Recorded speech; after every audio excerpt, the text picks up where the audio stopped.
I think we've seen enough. What do you think? This is going to be great television, I will say that. If Trump can be this unreliable and hostile to the closest allies, what does that say about African nations still depending on the US for aid? Guys, come on, let's move, please.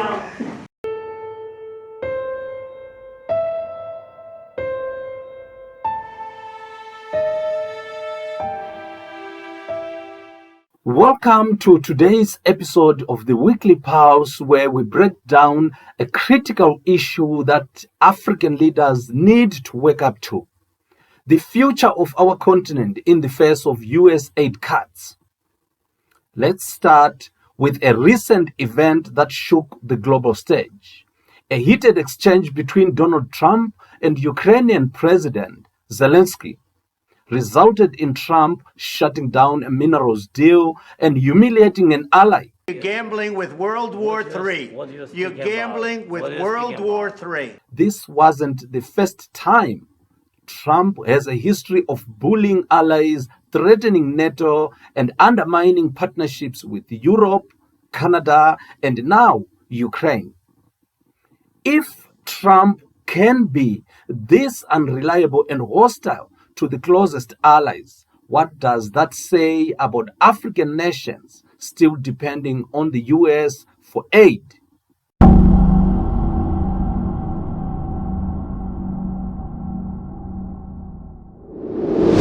For decades, African nations have relied heavily on US funding for healthcare, development, and security. But Trump's America First policies mean Africa is no longer a priority, if it was ever a priority in the first place. Recent cuts includes, number one, HIV/AIDS funding, for example, in South Africa. Thousands who depended on PEPFAR assistance are now at risk. Number two, Power Africa. This is an initiative which was being funded by the United States to increase electricity supply in Africa, which has been dismantled by the US president after more than a decade of work. Number three, humanitarian aid reduction in conflict zones, which means less food and medical relief for war-affected areas in Sudan, Ethiopia, and the Sahel region. Number four, military assisted withdrawals, leaving African nations vulnerable to insurgents and instability.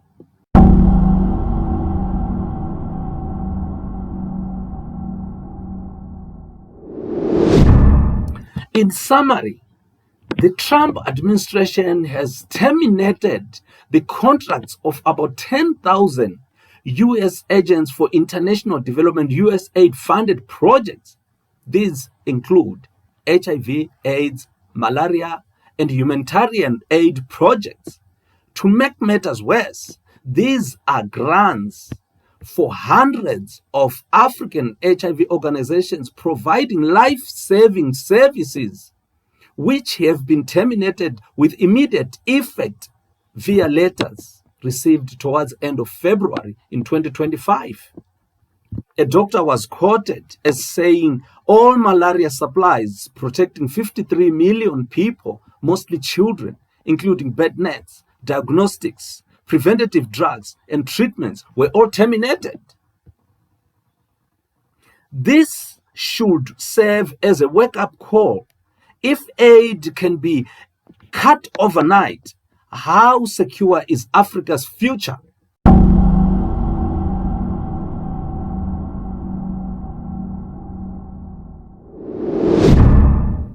While this may seem like bad news, it's actually a blessing in disguise. Africa has everything it needs to drive: resources, human capital, and a growing market. Instead of waiting for handouts, we should prioritize: number one, intra-Africa trade. The African Continental Free Trade Area, AfCFTA, is the largest trade bloc in the world by membership. If implemented correctly, it can drive industrial growth and economic independence. AfCFTA implementation across Africa. So what is the AfCFTA? Africa currently consists of 55 fragmented markets that are also amongst the fastest growing economies in the world. Yet trade within the continent is the lowest globally. Africa does more trade with those outside its continental borders than with its neighbors. Number 2, value addition. Instead of exporting raw materials cheaply and importing finished goods expensively, Africa must invest in processing and manufacturing industries. Number 3, technological investment. With AI and digital markets rising, Africa must develop its own tech ecosystem instead of relying on Western innovations.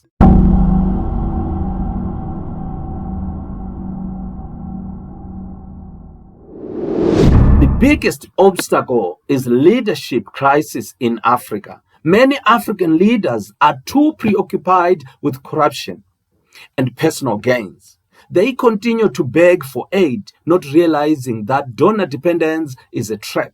The solution is to hold leaders accountable for mismanaged resources. Number 2, we need to encourage policies that favor local businesses and intra-African trade. Number 3, we need to strengthen regional partnerships to create a unified economic front. This means setting up platforms for dialogue and national regional events for discussion on the AfCFTA, supporting the African Union member states in developing national strategies to ensure countries can implement the AfCFTA considering the characteristics of their own markets, developing an AfCFTA country business index which will monitor of the AfCFTA, as well as mobilizing financial resources for implementation. The AfCFTA is an African solution for supporting industrial development, creating new business opportunities, generating jobs, and reducing poverty.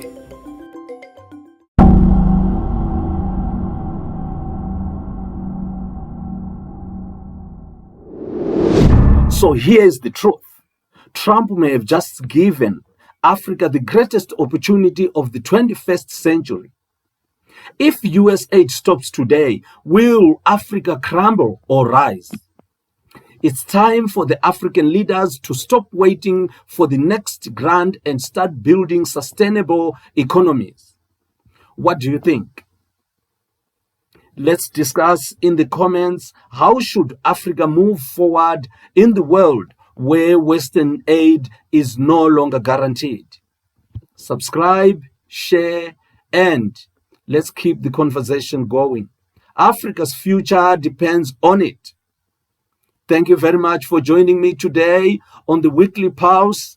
Until next time in the next episode, stay tuned. Thank you.